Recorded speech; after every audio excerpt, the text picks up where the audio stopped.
Hey Super Friends! Today we are going on a field trip for Family Activity Friday. So you get to come with me to Fire Station 3.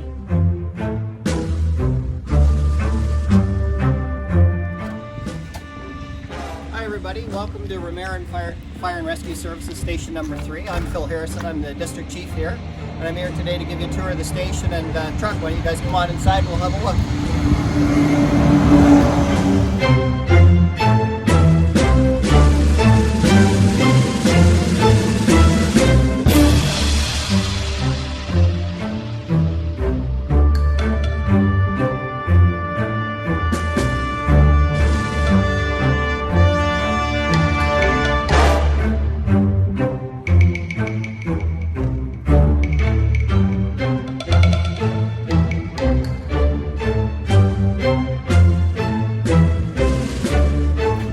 Now we're going to look inside the truck, and you come on up inside and you can see what we got in here.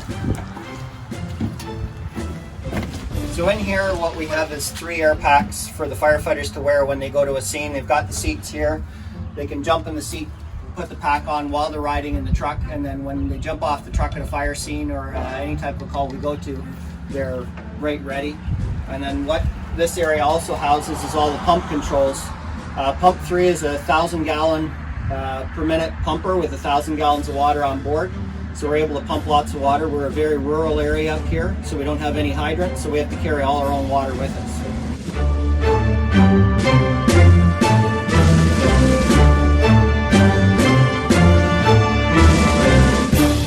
We have the hoses that we carry so that when we get to a fire scene, that they're right ready to go, and they have the nozzles already attached.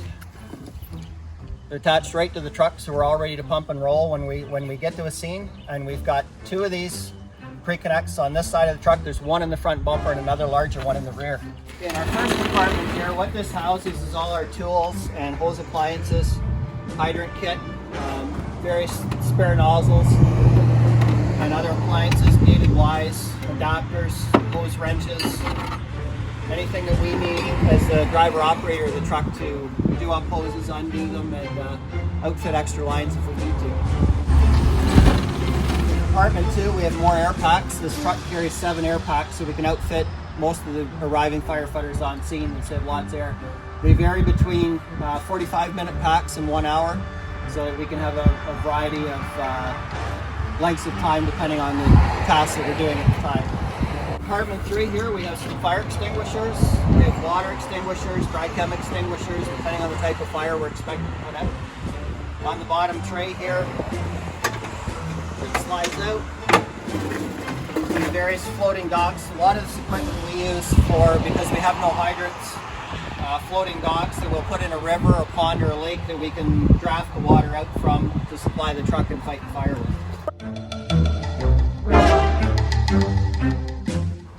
Kitchen fire, we'd most likely use the AVC extinguisher. It's a dry chem, it's multi-purpose. It's the safest thing for putting out a kitchen fire. We don't want to put water or anything like that on a grease fire, which typically is what these 2 carry. That would be more for normal combustibles like paper and that kind of thing.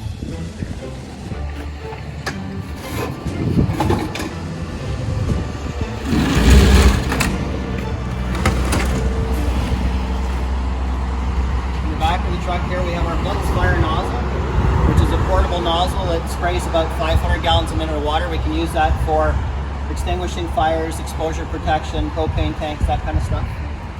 We have a electric portable fan we use to blow the smoke out of houses. Once you've had a fire, we need to get rid of the smoke and gases, so we'll set the fan up to blow all the smoke out and get a nice clean atmosphere for you. We've got some cribbing kits for auto extrication when we go to car accidents, and some Absorbol. It's like kitty litter. It soaks up the oil and gas off the road so we don't leave any residue on the road. We've got some pylons to protect the scene when we get there, let people know that they need to go around us. And then there's a dump chute in this truck as well. This truck's also capable of acting as a tanker, so we can dump into our portable ponds and dump all 1,000 gallons in that, and then another truck can come along and draft that water out of that portable tank. Okay, up on top here is where we carry all our hoses.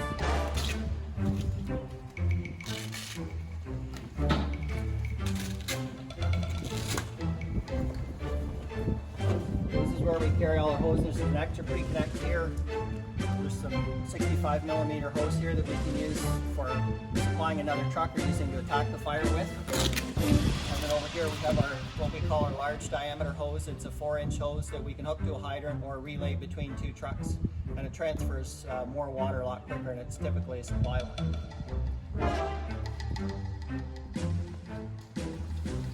5. We carry some electrical equipment in here. We have a generator. Typically when we go to a house fire, we shut the hydro off, so we need to power stuff with our own.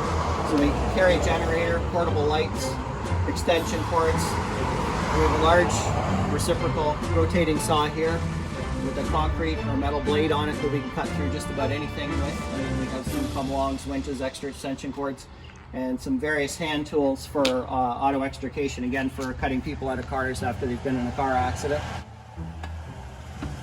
That's a glass cutter. This is a pry axe that we can use for breaking windows or smashing things. We're good at smashing things.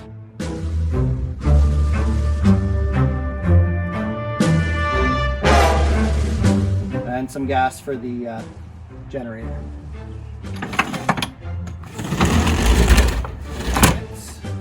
We carry some life jackets. Anytime we work near water, we need to have our life jackets on. Safety item. We've got a chimney kit here. When you have a chimney fire, we've got equipment that we can help clean your chimney out with and get some of the debris out of there and hopefully get the fire put out. We have a decontamination kit here. We use that after we've been at a fire. We can clean our gear off, clean our boots, our helmets and stuff at the scene so we're not bringing all the contaminants back home with us. And a case of water just for the days in the summer when it gets really hot. We need to stay hydrated, so we carry water on board with us. Carry extra air cylinders. Once we run out of air in the pack that we're wearing on our back, we can put an extra air cylinder in. And then once these are empty, then we send them off to another fire hall to be refilled. With the air pack and everything, you're talking about 30 to 60 pounds of equipment the firefighter would be wearing after they get all dressed up. The packs themselves are about 30 pounds, but with all our gear on and everything we're expected to carry, it's probably at least 60 pounds.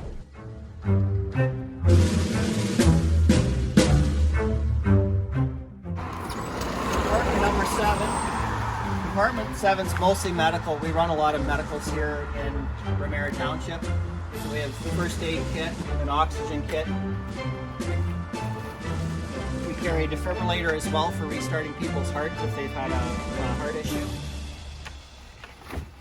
We have a RIT kit, which stands for Rapid Intervention Team. If a firefighter goes down inside of a fire, we have a kit here that's specifically designed to pull that firefighter out and bring him to safety. And then we have a special camera here as well. You can see through smoke and fire. So if we can't see with our eyes, we have a special thermal imaging camera that we can use to see through smoke and fire, and it's very handy. It gives us our eyesight back, because normally in a fire you can't see your hand in front of your face, so now we get our sight back. Pump panel. This is where all the water comes in and out of the truck, so the levers that we showed you in the cab at first controls where the water comes in and goes out of the truck. So all the outlets up here at the top is where the water comes out. The big one here is where the water comes into the truck, either from another truck, a hydrant, or if we're drafting from a water source.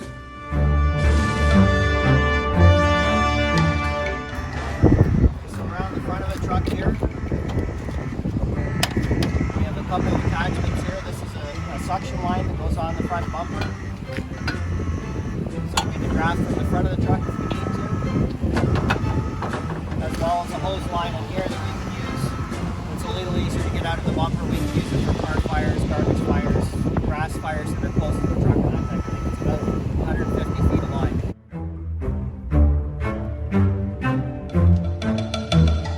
I became a firefighter because I'd grown up watching television shows about firefighters and paramedics in the States, and it looked like a really cool career and very community oriented, and I wanted to give back and help my community. And I did it for 30 years with the city of Markham, and now as a volunteer firefighter with the Township of Ramara.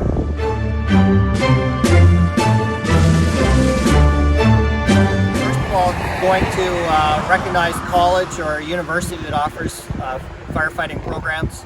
I went to Seneca College and took some fire protection technology courses there. A lot of schools, including Festi at Toronto International Airport offer courses as well. Getting your first aid, CPR certificates, as well as your DZ driver's license go a long way towards helping your resume. And there's lots of other courses out there you can take, from scuba diving to linemen that work on the hydro lines. Any of the trades is an excellent starting position. It gives you a real hands-on feel for that type of work, and it's a very team-oriented atmosphere. And it's good to start out that way. If you play team sports, hockey, anything like that, that all helps. That's all good for your resume.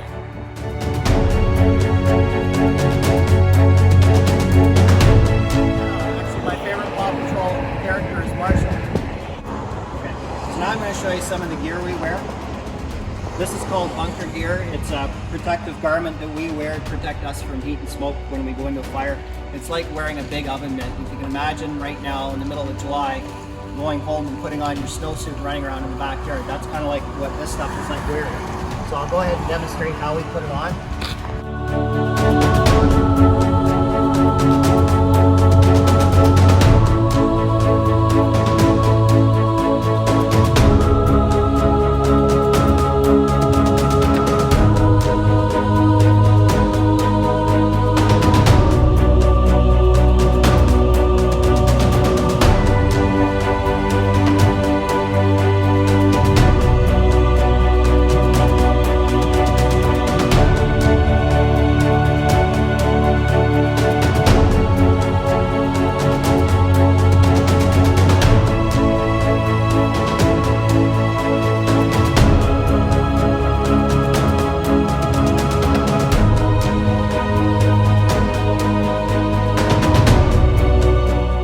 Protective equipment on, covers us right now about 90-95% of our body. The only thing that's missing is my mask. If I was to put our air pack on over the shoulders, then I'd have my face mask on, I'd pull the hood up, and I wouldn't have any exposed skin at all.